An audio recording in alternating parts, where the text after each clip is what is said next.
Assalamu alaikum.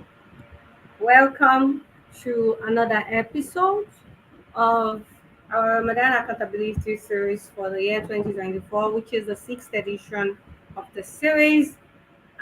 This year's theme is Excel into Abundance. I'm very honored to be joined.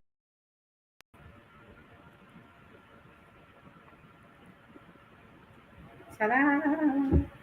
Okay, so for those people just joining us from YouTube, joining us from so we have people joining us on YouTube and then people joining us from Facebook. Welcome. My name is Mutiat Olagoke.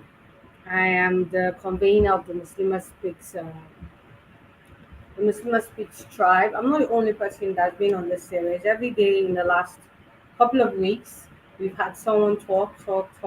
But I think that the only day nobody spoke was the day that was supposed to come on last week, and the fast was the fast shook me. How has it been so far? It is day 11. How has it been for you? If you're joining us, please invite your friends by using the link so that they can join us too. We're going to have a conversation that is going to be deep. We're having a conversation that will be deep.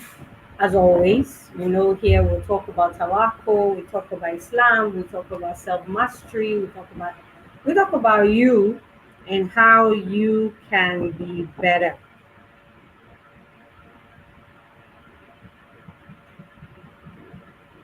And you can be better. So if you're joining us, where are you joining us? And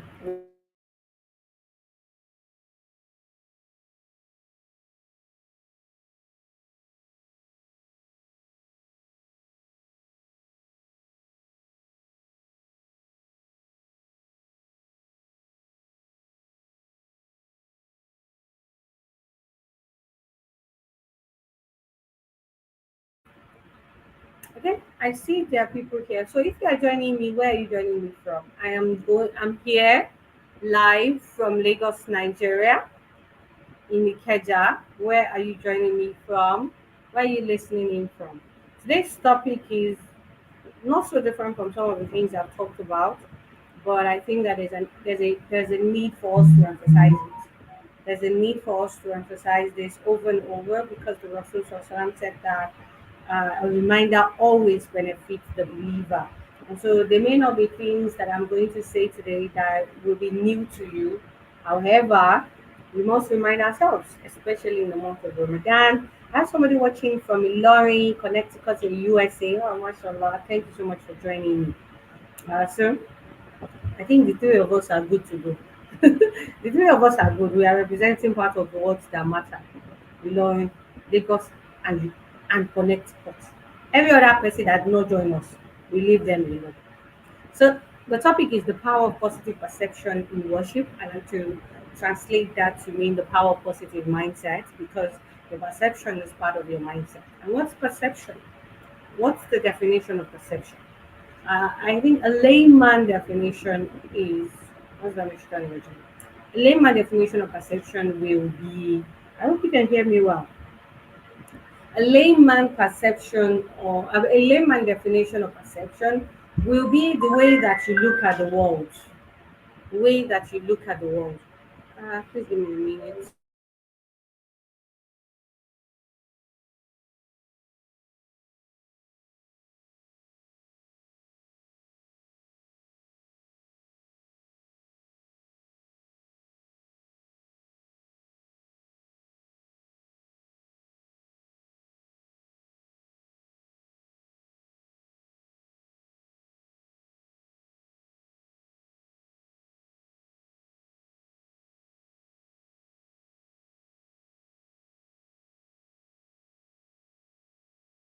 Okay, mashallah, thank you for telling me that you can hear me loud and clear. Very nice. So perception is a layman's way of looking at perception is the way you look at things. The way you look at things. And for me, understanding how powerful perception is changed my life. It was simply learning one of the NLP pre-assumption.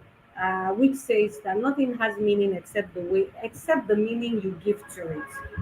And then understanding that your model of the world defines the meaning that you give to things. And then I'm asking, what does model of the world mean? Model of the world is the perception you have of the world. It is what you think of the world.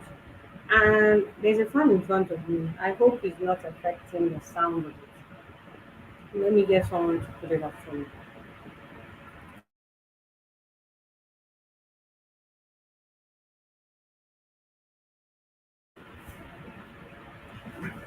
Ele- This one. Eléyìí.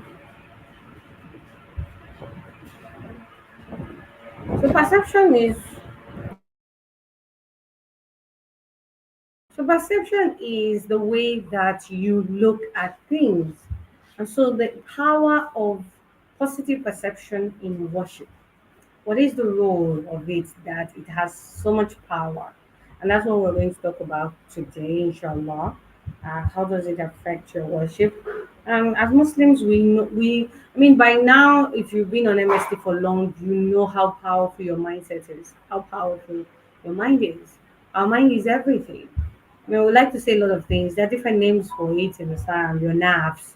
Yeah, oh, it is what it is your mind. What goes on, the conversations that go on in your head are very, very powerful.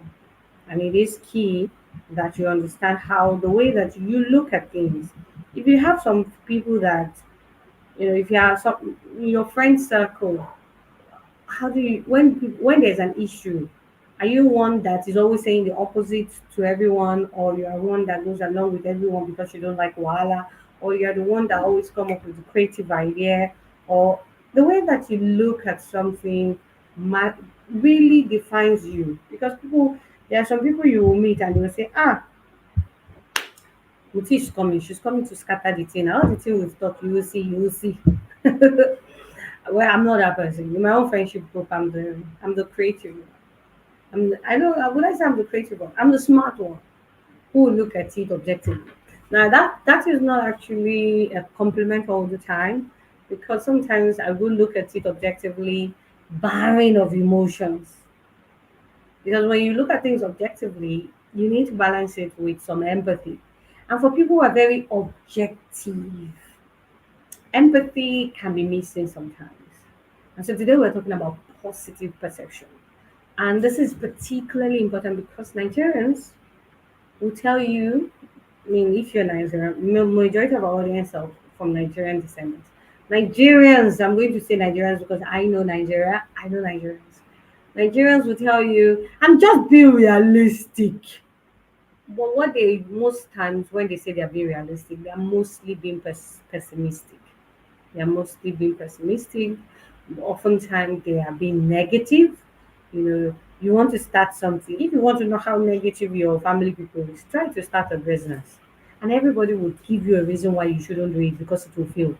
Like before you find someone, they say, hey, in this economy, hey, in Nigeria, hey, better don't waste your money. Hey, no matter how simple it is, the first thing a lot of people see is the negative outcome. Like, is it that you people cannot see positive outcome? No, they can't.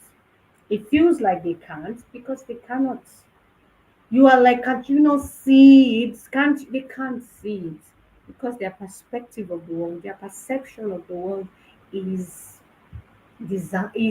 crooked in a negative way.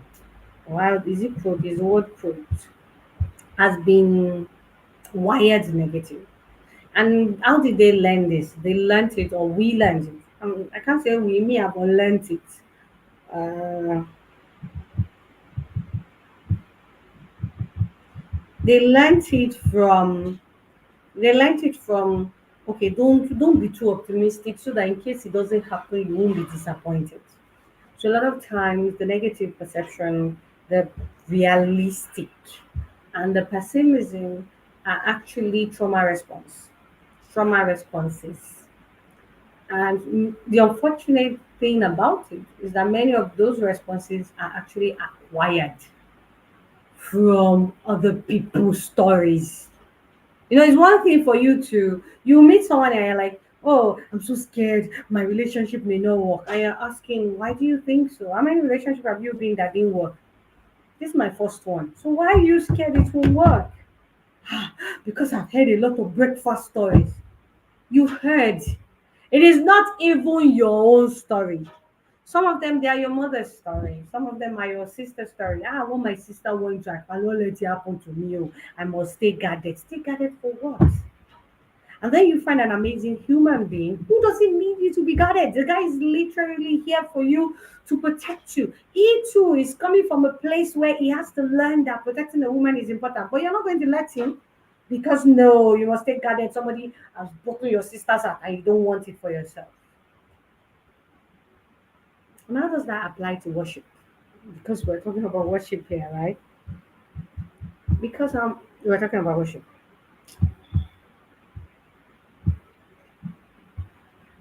We're talking about worship here. In the pursuit of drawing closer to Allah and enhancing our worship, we often overlook the profound impact of our mindset, of our perception, of the voices in our heads. It is important to recognize that our attitude and our outlook in life play a very pivotal role in the way in our spiritual journey, in our relationship with Allah, in the way that we approach spirituality. In fact, a lot of realistic people are not very spiritual. um, no offense to all the people who call themselves realists. I'm not trying to, like, this is not a table, this is just a candid conversation. A lot of you are not spiritual. And you can ask me, oh, what do you mean by spiritual? What's the meaning of spiritual? People that are very realistic, people that are very, yes, they'll fast, they'll do all the right things, all the wrong things, they will seek forgiveness, but they're not deep because they don't want to look deep. They need evidence. They have to see it. So they're not deep. And you have to be deep. You have to be romantic. You have to believe in some mystic for you to truly be spiritual, to align. Like you have to allow yourself believe in the impossible. And many of us say we believe Allah can do the impossible, but in truth, we are very realistic. And to be realistic, and this is not, again, no offense, to be realistic means that you are looking for evidence for some of the kind of faith you need to have, especially in this kind of mad economy that we are in. You will need to take those evidence from the time of Yusufu. Like for me, for instance, I believe that things are about to turn around for Nigeria. It has been worse for too long. Things are about to get better. And you're like, are you sure? Where's the evidence? The evidence is that this is how it was difficult for the people of Yusuf. And then he turned around for them. His father cried for years because he was lost. And he was in prison for years. And then when the help of Allah came, when the time was right, Allah turned it around for him. That's my evidence. And you can say, you think, well, are we as religious as Yusuf? Is it the time of the prophet? I don't care. When Allah told us, the reason He told us those stories is so that we can reflect, so that we can believe, so that we can use it to strengthen our faith and our worship of Him. So I'm going to be asking myself, what do I need to do in worship to ensure that I stay true to that belief? So you can't, maybe your perception matters. You can. It is powerful. And I believe in it and I stand by the belief. Allah in His infinite wisdom emphasizes the significance of having a positive mindset or a positive perception in worship throughout the Quran. Throughout the Quran, I mean, He constantly says that the help is. There are so many verses. I call those verses the verses of hope. Because Allah keeps reminding us to be positive, to not give up. In Surah to Dua, what did He say? Did I not find you an orphan and I took care of you? Did I not find you needing of help and I helped you? So what are you now sad about? It said in Surah Al-Baqarah verse 165 in that it reminded us to maintain a positive outlook amidst adversity, you know. And He said that give glad tidings to the patients, to the patient. And this is I lighten how transformative having a positive mindset is. Give glad tidings to those that are patient. And what does being patient mean? Patience is not just sitting down there and whining about it. That's negative outlook. Patience is sitting down there and believing that my Lord is going to come through for me. Things will change. Suru Lamashe. We're going to be patient. We're not going to whine. We're not going to curse ourselves. We're not going to do anything drastic. We are going to keep holding on to the rope of Allah. We're not going to give up on our salat. We're not going to say, why are we fasting? Do we not fast every year? Yet, things keep getting worse.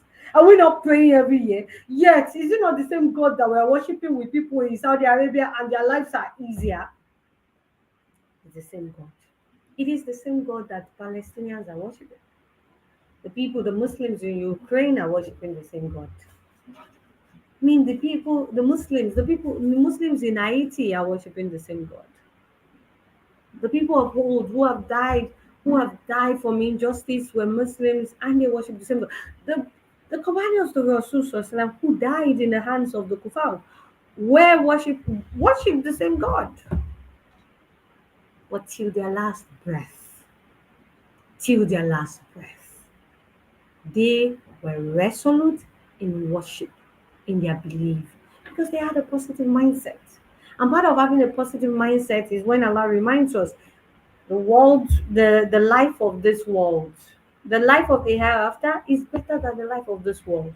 So for some people, they hold on to that belief. One of the first hadith that we learned in Elikio is that this world is what's the Arabic of that thing? It's on days when I'm not thinking about it, I will now remember.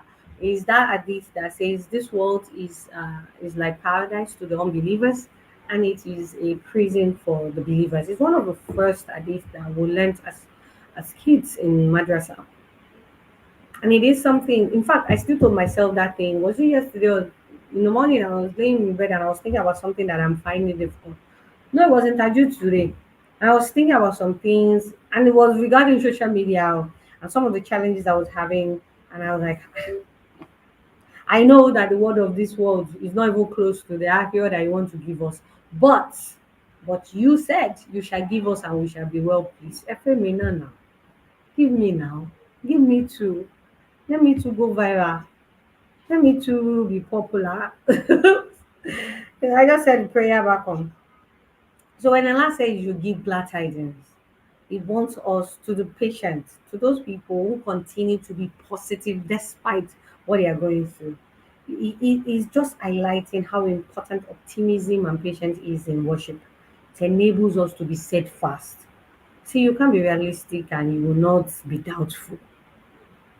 You can't be. I am coming from a realistic you have to be romantic about what God can do for you. And when I'm talking about romantic, I'm not talking about kiss, kiss, kiss, kiss. So when we say romantic, we're talking about how they say, romantic people are very optimistic. They always believe there's going to be a happy ending. That's what I mean. You should always believe there's a happy ending. I mean, Sumaya and her husband were on their death. They were literally putting rods through them, and these human beings were optimistic that death, that it could be enough that they died, is how do I say that in English? Eh, that like it was a terrible death, having a rod caught. Was it a rod or a sword? Something iron through someone like that. It was a terrible death. But she believed, she was optimistic that is better for her than being a disbeliever. That death, as horrible as it is much better for her than dying a disbeliever. She was optimistic of what the hereafter holds. You have to be optimistic because optimism keeps your hope alive, and it's that hope that keeps you steadfast. When you have been praying Tajud for years and what you're asking, Allah is not doing it yet. You wake up and they'll be like, why am I waking up? What was all this? Since all these years we have been waking up 4 o'clock, Awani, they know us in this area. Nothing about. One day you just decide that there's no point. Let me just sleep. What's the point?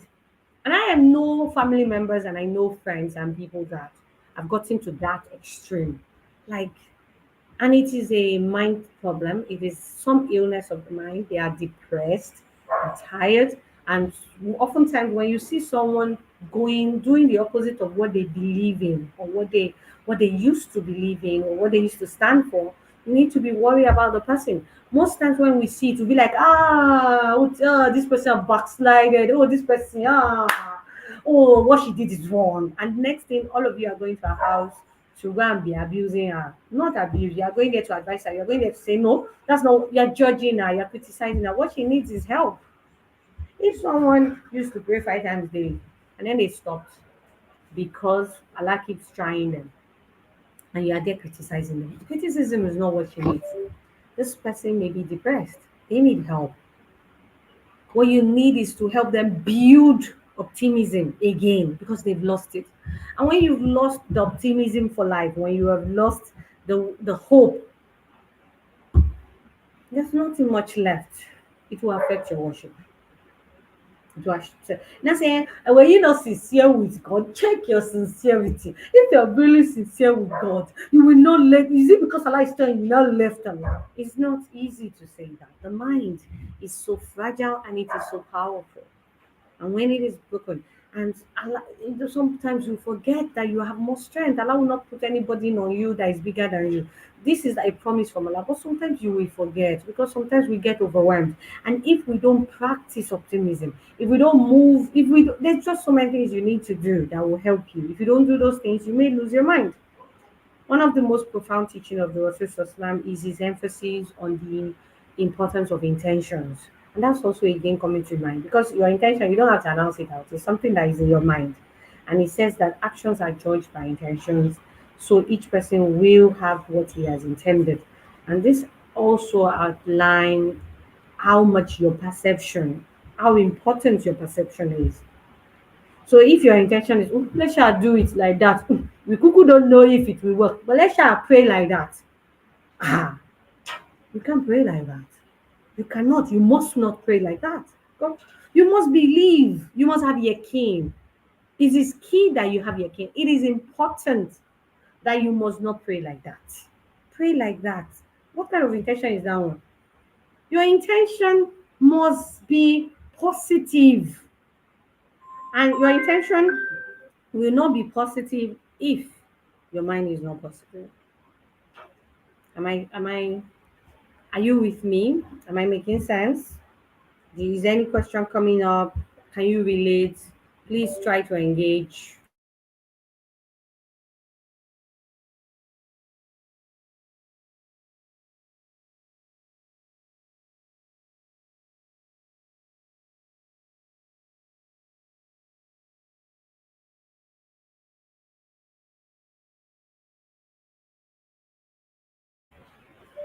Okay, good. At least somebody is following. Somebody is following. It's good to know that somebody is here.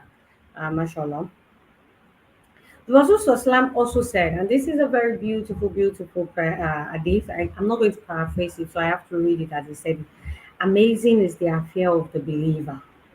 Verily, all of his affairs are good, and this is not for no one except the believer.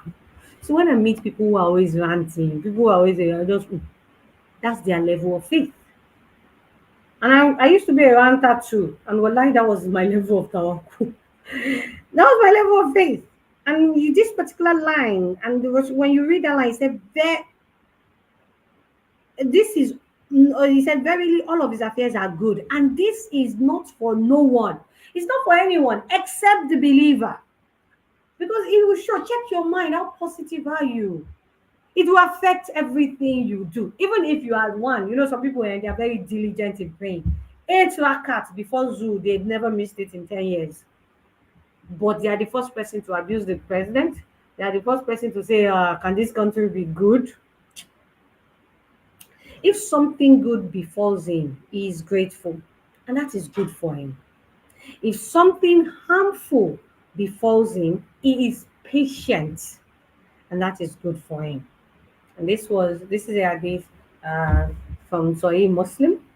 This hadith also tells us the importance of maintaining positive mindset, maintaining positive perception.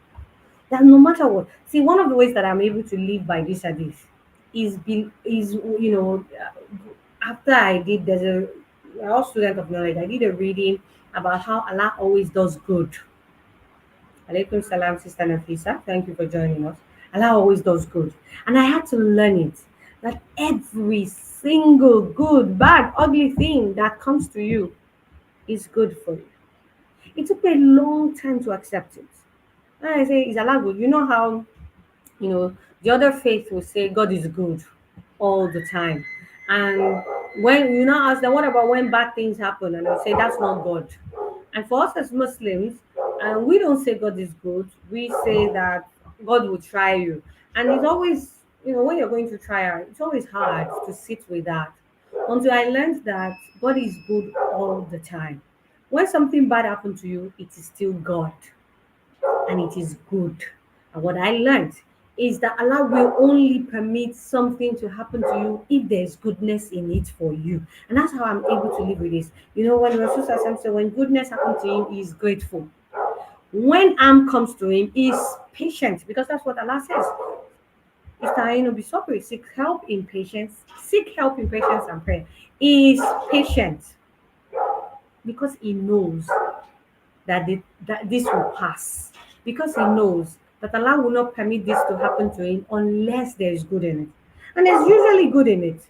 And I looked at my own life, and I looked back at, I think I did this reflection maybe in 2018. Looked back at 10 years before then, and I realized that every single thing that I thought were terrible, that I cried and said why, turned out to be good for me. So, for instance, I will say that I think this trial started for a while. So let me go back as far back as 200 level. I'm collecting my results, and this is 2006, 2006 in Unilore. I'm collecting my results, and I'm like, nope, this cannot be Mutiato Lagoke's result. I had a carryover. I've never failed any science subject in my life. Why am I carrying over physics? Hey, God, I beg. It was a one credit course that I carried every year to 400 level. Every year. I did it 100 level, 200, 300, 400 level. And you know what that experience did for me? That experience overwhelmed me. I just got tired of school. Like, what? School is the only thing I'm good at. How is it that I'm failing this? You bad luck. Well, I didn't understand it.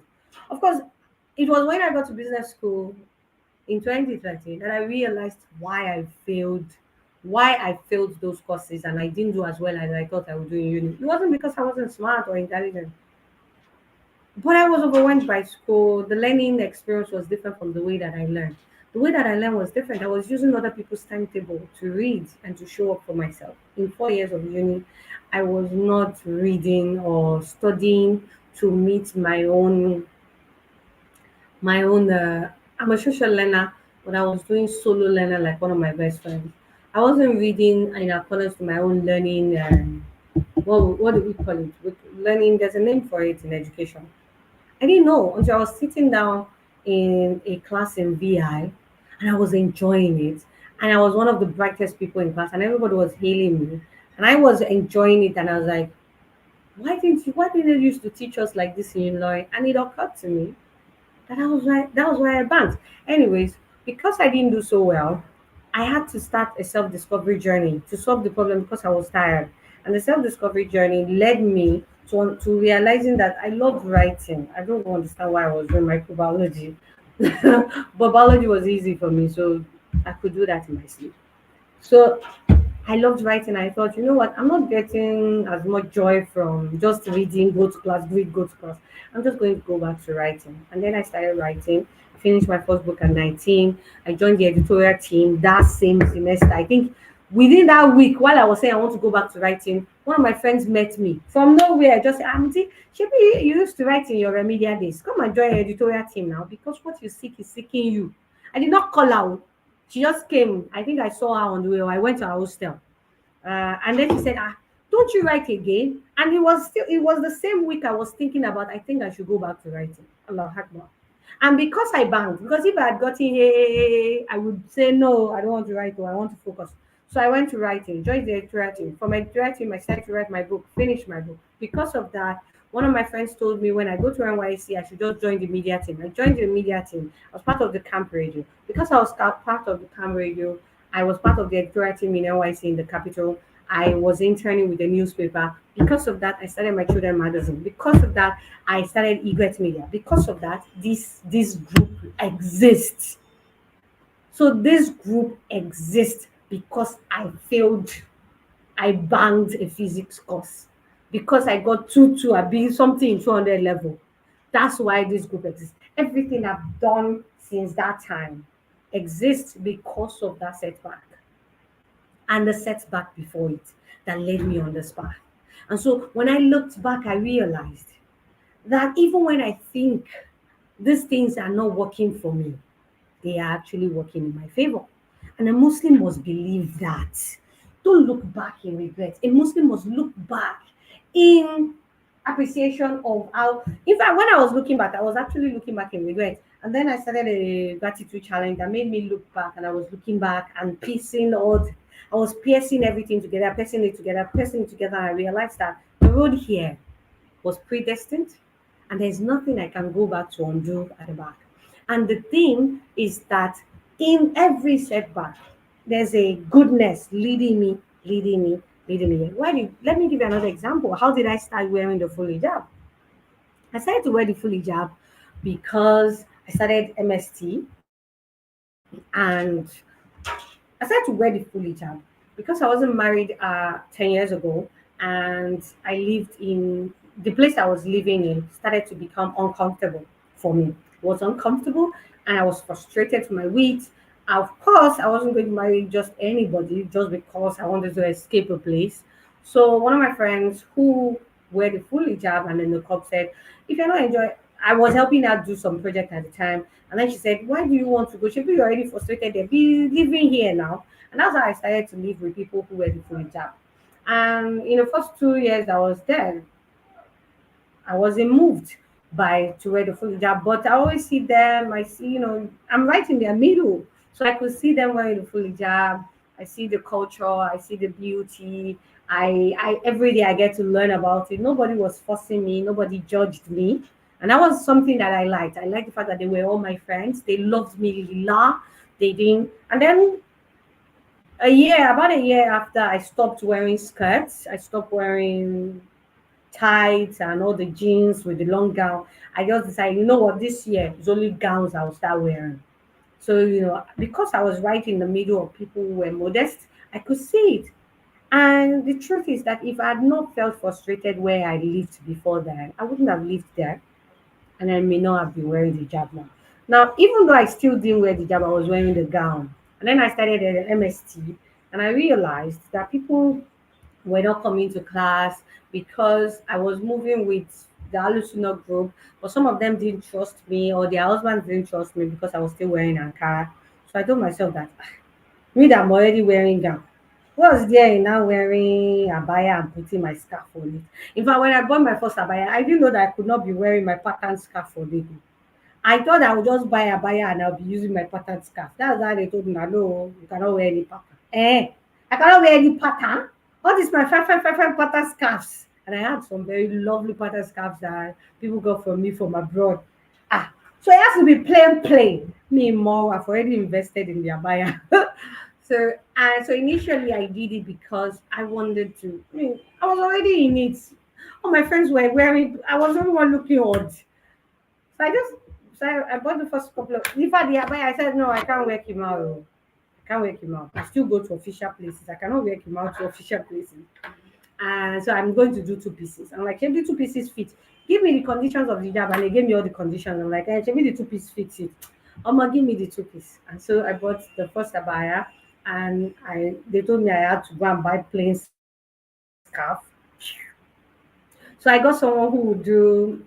They did this. What do they call it? This auto. The first set of auto small kini that didn't have design. They had designs. Those instant hijab. I bought the first set in 2017. That was when it was coming out. I'm like, no, don't put flower on my own. Just give me plain. They say we cannot use flower. And that was how it is. Of course, after a while, after seeing just how much of a blessing the full hijab has been for me, and wallah, it has been a blessing. That's been a blessing. I had to renew my intention. I'm not doing it for MST anymore. I'm doing it because I love it. I'm doing it because they laugh. I don't have to do it for MST. I don't have to do it for anything anymore. Now it's mine. But it was the initial inira, the initial setback, the initial frustration that led me to a situation where I got to learn about it. Then it was the initial problem of all these people, if you don't wear full hijab, they will not respect you. That initial frustration also led there. And so there's good. And the reason you are unable to see that good is your mindset. It's because you are not taking the lessons. You're frustrated, you're ranting, you're fighting back. My friend, calm down, reflect. What is this teaching me? What is this leading me? My job story is beautiful. Thank you very much. My job story is longer than this, but at least that's halfway. My initial, but halfway, yes, is beautiful. Alhamdulillah. Alhamdulillah. So, what are the things that you can do? Because we have done half an hour of what? Let's go to why. You know, what are the things that I expected of you as a Muslim to build positive mindset, positive perception in worship? Number one is to you must have optimism in adversity. You must be optimistic. Oh my God, I know. Huh? One girl came to me, was it 2 days ago, telling me the story. It is hardship.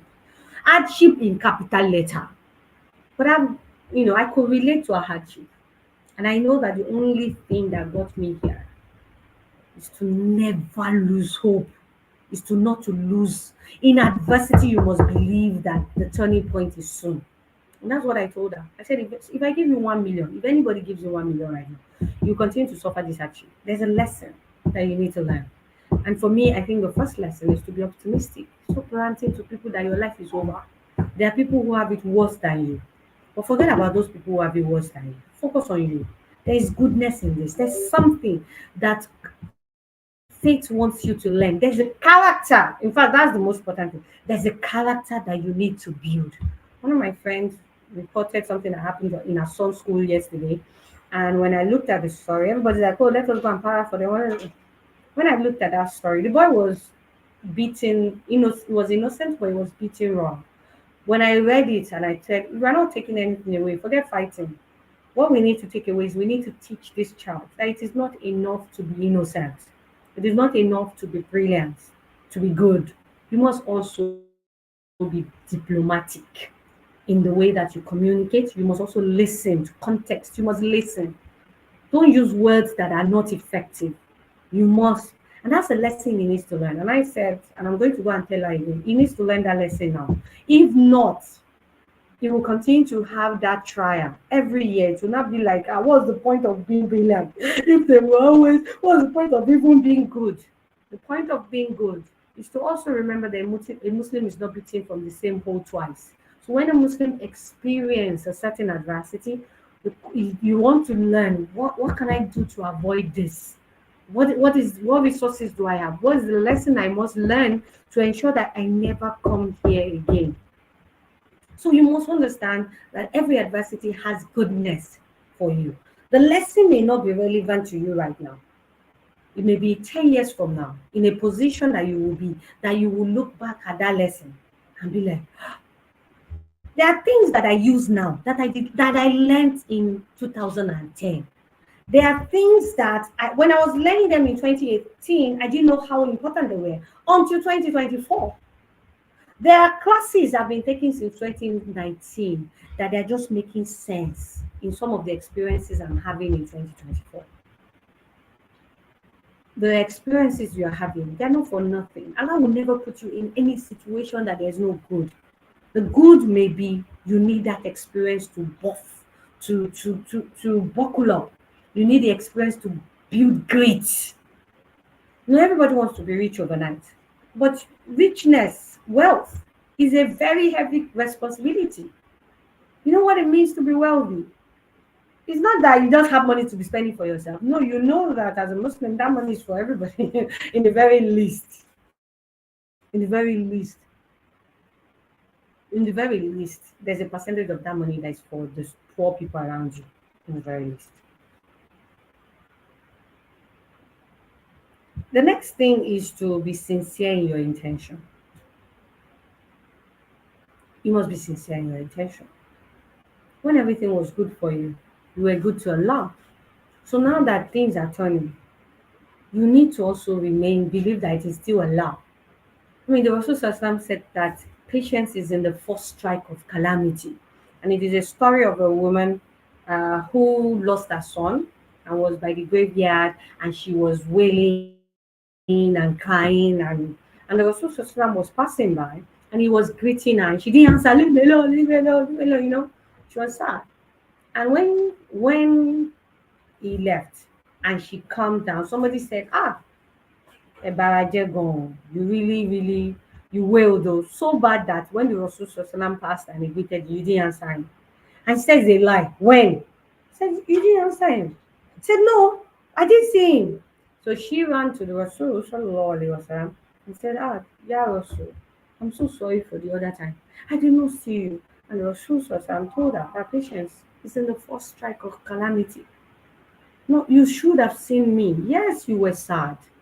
But for you to truly be for you to be a Sobiron, for us to give glad tidings to you, you must, there's a certain level of decorum that you must carry. Or is it decorum? There's a way you must behave when calamity strike. And a Muslim who is patient will not, you're not going to be so sad or that you will offend people just because you're sad. And some of us are like that. Don't talk to me at all, at all, at all. I still told my mom, was it my mom that did this yesterday? That Upper Friday, the Friday before Ramadan, we were going to send something to my brother in the UK. And they gave me a bill that was times two of the money that I thought I would pay. And they said the price just increased. And then I went to buy for the stuff in Ramadan, and it was almost double the amount that I paid last year. And then my one of my girls said that she thought that I would be that she even thought that when I came back that I would be very cranky. And I said, why? She said, because she was just thinking of that money that I spent. I said, if I'm cranky, may Allah not take the reward of me spending that money. I couldn't be cranky because I believe that crankiness will take away the goodness of that sadaqah that I've done. If I come home and I'm making the life of everybody in my house miserable because I just spent 100 or something thousand naira on food, then what sadaqah have I done? I have rubbished my sadaqah. Yes, I did have, I remember sitting in the Uber on my way back home and feeling tears in my eyes. And I'm like, wait, am I crying? Why am I sad? I didn't even know why I was sad. But it is my nervous system because I had bias remorse. I had to tell myself why I was sad. It was bias remorse. I just paid almost 500K in one day. That by this time last year, I would have spent way less than half of it. Of course, I had bias remorse, but I've also learned self-management skills. Instead of coming home and bleeding on, so okay, if I bled on all of them and I'm calm, you will not bring back my money. It may just rubbish my salary. And I was optimistic. So, and how was I able to manage myself? I said, Alhamdulillah, at least I can afford it. Yes, this money that I spent was 80K I spent last year. This year is almost times two. But at least last year I had 80K. This year I had 150. Alhamdulillah. Some people had 80K last year, and this year they have 40K. Alhamdulillah. And that was it. And that's my relationship with money. Like, see, my money will never finish. And Allah will provide for me from places I least expect. And Wallah, He has been doing it. The next one is to trust in Allah's decree. I mean, the articles of faith. Believe in believe in believe in Allah, believe in destiny. If you truly say that you believe in the articles of faith, why are you acting, why are you being negative? Why are you being pessimistic? Be positive. Be very positive. A positive mindset will entails you have unwavering trust that this is the best for us. Allah will never decree. See, I don't believe, even when I'm sitting and I'm thinking, I've been begging Allah for this thing since all these years. Of course, the Rasul Sallallahu saying we should never give up our prayers thinking, hey, I've been begging Latojo Uti for me. But sometimes you look back and be like, how long have I been consistent with this prayer? And then after I think that, I'll tell myself that Allah can hear me. He has heard me. In fact, I'm sure that He has granted me. But I must also trust that this that He has decreed for me is better for me than that thing. And eventually, when that thing comes, I will be grateful for this time. Whatever it is I am learning or doing now will also be relevant when that my prayer is answered.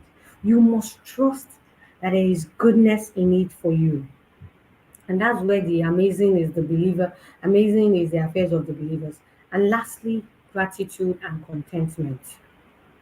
I've talked about how powerful gratitude is on this group. The only way I was able to build this positive mindset and build my tawakkul, was just gratitude. Every day, just be grateful for one thing. No matter how terrible that day is, just sit down still. In fact, if possible, write it. Journaling is very powerful. Write it down. I am grateful. Every day you'll find something to be grateful for. I'm grateful. Like today now, I'm grateful because I've taught this is the second class I'm teaching and I have energy. Yesterday, by this time last week, that day that they said to come and do class, me, that I slept from 1 o'clock, I woke up at 4 o'clock. I slept immediately after I finished praying zoo and woke up 5 minutes to ask 3. I don't have energy. So today I am deeply grateful for this strength. I know some people say, oh, Sister, you don't look like you're fasting. It feels like I'm fasting. I don't know why I don't look at it. How will I look at it? Look at the face. The cheeks is just rondo. I'm sure that if I fast for 60 days, it will show. Because fortunately and unfortunately, my ancestors have mutated their DNA to not be slim in Ramadan. It's mutation. It's mutation. It's not evolution. Because I'm looking at all these people living in my house. How many fast have we fasted? Their neck is now long like this. My own neck. But I went go kiss Asimlara. Hey, I went go kiss her. How do I say that in English? The fast is shaking me. Shaking me. I need to be doing 1 day off, 1 day on. Today is off now. It's not shaking me today. Tomorrow, only Allah knows. But I'm deeply grateful. I am deeply grateful for days where I can make it through the day. Even yesterday that I finished like this, I sat down on my chair and said, Alhamdulillah, we made it. Alhamdulillah, we made it. Somebody said that our messages came at 6 o'clock. Oh, so sad. What's sad? What's sad? And I gave you a break. You're sad. Please, can my message come already? I had to tell someone, say, oh, she's so sad, she can't fast. It's the gift of Allah. Enjoy it. Enjoy it. Who told you that? Because you did not fast, so? God love you. Me, if I'm looking for a child to be breastfeeding, I'm looking for a child to be.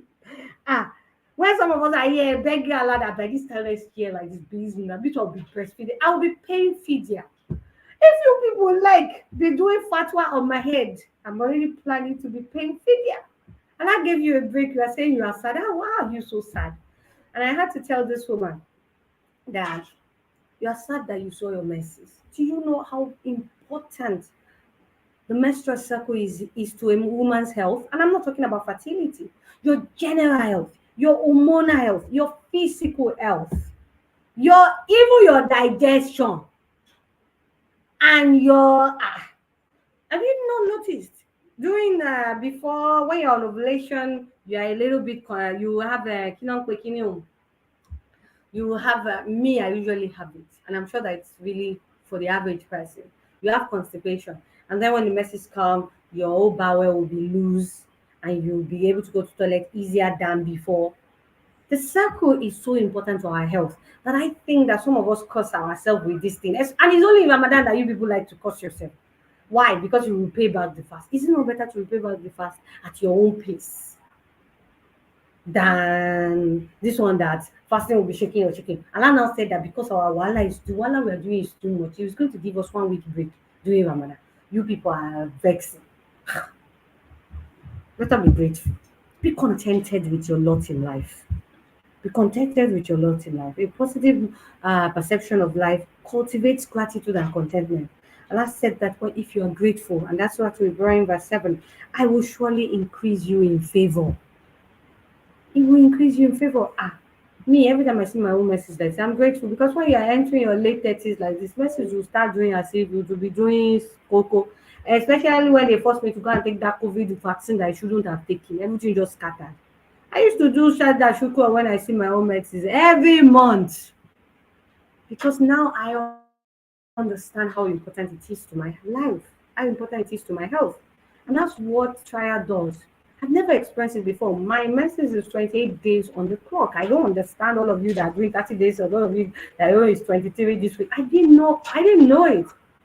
Until Allah tested me with it, and I was like, please, God, I beg, I can't do, I'm not doing this. Because it's not just the message that is affected, everything else is affected. I'm bloated. I'm unable to lose weight. I am not eating or overeating. It's affecting so many things.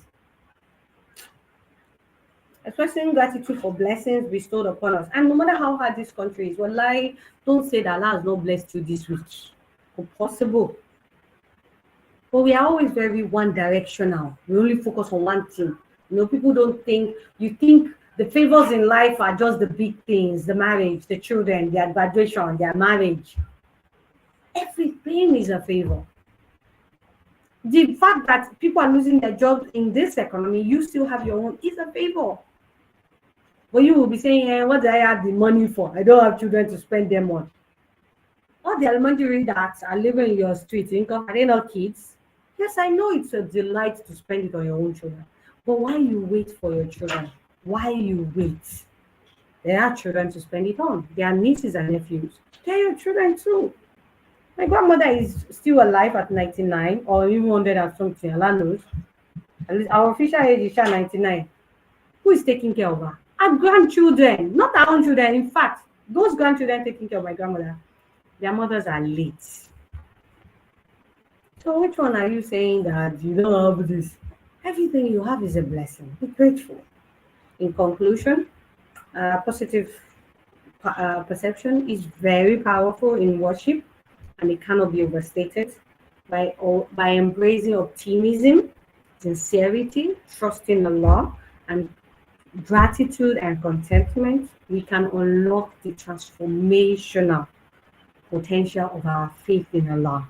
It feels so good. This Ramadan is one of the first Ramadans. This is probably the first Ramadan in a long time, and I don't have anything heavy.